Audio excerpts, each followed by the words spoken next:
السلام علیکم ورحمۃ اللہ وبرکاتہ۔ معزز سامعین کرام، اللہ تبارک و تعالیٰ کا خاص فضل ہے کہ اللہ تبارک و تعالیٰ ہم سب کو اس لاک ڈاؤن کے زمانے میں بھی قرآن اور حدیث کی باتیں سنانے کی توفیق عطا فرمایا ہے، الحمدللہ۔ معزز سامعین کرام، جو تسبیح ہم کبھی بھی پڑھتے ہیں اس تسبیحات کی فضیلت کیا ہے، اگر یہ ہم جان لیں گے تو ہم ان تسبیحات کو کبھی بھی نہیں چھوڑیں گے، ہر ہمیشہ پڑھتے رہیں گے، اس کے فائدے حاصل کرتے رہیں گے۔ آج ہمارا ٹاپک یہ ہے تسبیح کی فضیلت۔ جو حضرات ہمارے چینل کو نئے آئے ہیں وہ ضرور سبسکرائب کر لیں، اگر آپ کو پسند آئے تو لائک کریں، دوسروں تک شیئر کریں، اور سب سے ضروری بات یہ ہے کہ ہماری ویڈیو کو شروع سے آخر تک ضرور دیکھنا، سننا، تاکہ حدیث کا کسی ایک کونے کو سننے سے آپ کا مکمل فائدہ نہیں ہوگا۔ اس حدیث میں کیا بولتے ہیں یہ پورا آخر تک سننے سے ہی اس حدیث کو اور اس حدیث کی کیا تفسیر ہے، اس حدیث کا مطلب کیا ہے، یہ سب تم کو سمجھ میں آئے گا۔ اس لیے براہ کرم حدیث کو، ہمارے ویڈیو کو شروع سے آخر تک سننے کی کوشش کریں۔ چلیے ہم ویڈیو میں چلتے ہیں۔ تسبیح کی فضیلت۔ رواہ ترمذی کے حدیث کی کتاب میں یہ حدیث درج ہے، عن رجل من بنی سلیم قال عدہن رسول اللہ صلی اللہ علیہ وسلم فی یدی او فی یدہ قال التسبیح نصف الميزان والحمد للہ یملأہ والتکبیر یملأ ما بین السماء والارض والصوم نصف الصبر والطہور نصف الایمان۔ حدیث کا ترجمہ یہ ہے، بنو سلیم کے ایک آدمی سے یہ حدیث روایت ہے، انہوں نے کہا کہ رسول اللہ صلی اللہ علیہ وسلم نے میرے ہاتھ پر یا وہ خود اپنے ہاتھ پر ان تین باتوں کو شمار کر کے فرمائے۔ پہلی بات یہ ہے سبحان اللہ کہنا نصف میزان ہے، یعنی کل قیامت کے دن ہمارے اعمال کو، نیک اعمال کو ایک پلے میں، برے اعمال کو ایک پلے میں اللہ تبارک و تعالیٰ ترازو سے تولے گا، تو نیک پلہ جس کا بھاری ہوگا وہ جنت جائے گا، جس کا برائی کا پلہ بھاری ہوگا وہ جہنم جائے گا۔ اب نیکیوں کے پلہ اگر بھاری ہونا ہے تو سبحان اللہ زیادہ پڑھا کرو، اس لیے کہ سرکار دو عالم تاجدار مدینہ احمد مصطفیٰ مجتبیٰ صلی اللہ علیہ وسلم فرماتے ہیں کہ سبحان اللہ کہنا نصف میزان ہے، یعنی نیکیوں کے پلے کو آدھا بھر دیتا ہے سبحان اللہ کہنا، سبحان اللہ۔ اور الحمدللہ کہنا اسے بھر دیتا ہے، والحمدللہ یملأہ، اور الحمدللہ کہے سبحان اللہ کرنے سے آدھا بھر گیا، اور اوپر سے الحمدللہ کہے تو باقی آدھا بھی بھر کر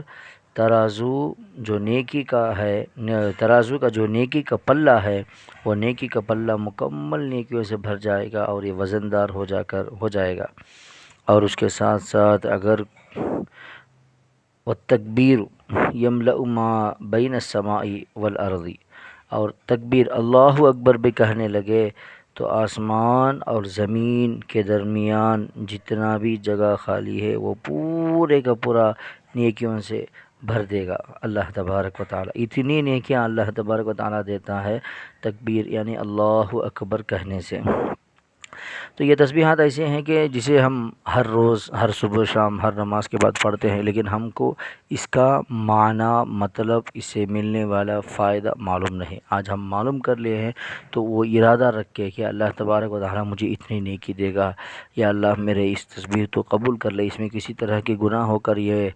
ادھورے نہیں ہو جانا۔ یہ ارادے سے تسبیح کو پڑھتے وقت وضو کے ساتھ بیٹھ کے اگر ہم ارادہ بنا کے اللہ کے واسطے پڑھنے لگیں گے تو ہم کو مکمل فائدہ ہوگا۔ کل قیامت میں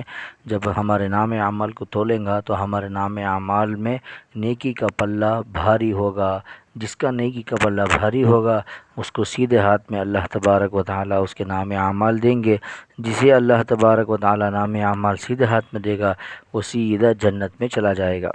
اور اس کی فضیلت ایک اور بھی ہے کہ سرکار تو عالم تاجدار مدینہ احمد مصطفیٰ صلی اللہ علیہ وسلم کے پاس ایک جنگ ختم ہونے کے بعد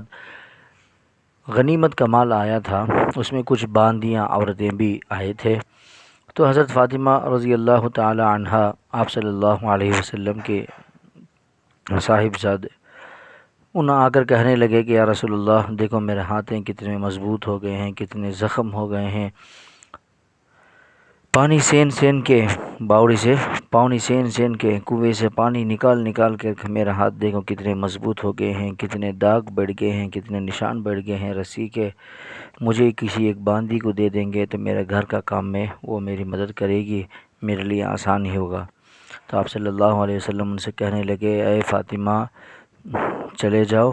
میں تم کو اس باندی سے بھی بہتر چیز عطا کرتا ہوں۔ تو بعد میں پھر ان کو بلا کر کہنے لگے کہ رات کو جب تم سوؤ گے تو اس وقت وضو کر کے قبلے کی طرف منہ کر کے سبحان اللہ 30 پر 3 مرتبہ، الحمدللہ 30 پر 3 مرتبہ، اللہ اکبر 30 پر 4 مرتبہ، اور ایک حدیث میں آیا ہے 30 پر 3 مرتبہ، اور اس کے ساتھ ساتھ لا الہ الا اللہ محمد رسول اللہ 1 مرتبہ، پورا 100 تسبیح جو پڑھ کے اپنے اوپر دم کر کے سو جائے گا، کل صبح میں جو بھی اس کا کام ہوگا، جتنا بھی محنت کا کام ہوگا، بہت بہت آسان سے وہ کام ادا ہو جائے گا، اسے خود معلوم نہیں ہوگا کہ اتنا کام میں خود کر لیا ہوں، یہ سوچنے لگے گا۔ آپ صلی اللہ علیہ وسلم فرمانے لگے کہ تمہاری پوری محنت، تمہاری پوری کام آسان ہو جائے گی، اس سے بہتر کوئی چیز نہیں، جاؤ یہ تسبیح کو تم پڑھنے لگو۔ تو اس کے بعد حضرت فاطمہ رضی اللہ تعالی عنہ کسی صحابی کے پوچھنے سے ایک مرتبہ کہنے لگے کہ اس دن سے آج تک میں پڑھنے کو ہوں، لیکن اس دن سے پہلے ہر کام میں مجھے جو تکلیف محسوس ہوتا تھا اس کے بعد کبھی وہ تکلیف محسوس نہیں ہوا، اور میں کسی دن چھوڑی بھی نہیں۔ تو اللہ تبارک و تعالی ہمارے ہر کام میں آسانی کے لیے، ہماری قیامت، ہمارے آخرت سجنے کے لیے آسان طریقے بتائے ہیں، تو اس میں بہت آسان طریقہ ہے، تو یہ تسبیحات زیادہ پڑھنے والے بن جائیں۔ اللہ تبارک و تعالی ہم سب کو توفیق عطا فرمائے، جس کے ذریعے ہمارا میزان بھاری ہو جائے اور جس کے ذریعے ہمارے دنیا کے کام بھی آسان ہو جائے۔ اللہ تبارک و تعالی اس پر عمل کر کے اس کا مکمل ثواب دنیا اور آخرت میں پانے کی توفیق عطا فرمائے۔ وآخر دعوانا الحمدللہ رب العالمین۔ جو حضرات ہمارے چینل کو نئے آئے ہیں وہ ضرور سبسکرائب کر لیں، اگر پسند آئے تو لائک کریں، شیئر کریں، کمنٹس کریں، ویڈیو کو شروع سے آخر تک ضرور دیکھنا نہ بھولیں۔ السلام علیکم۔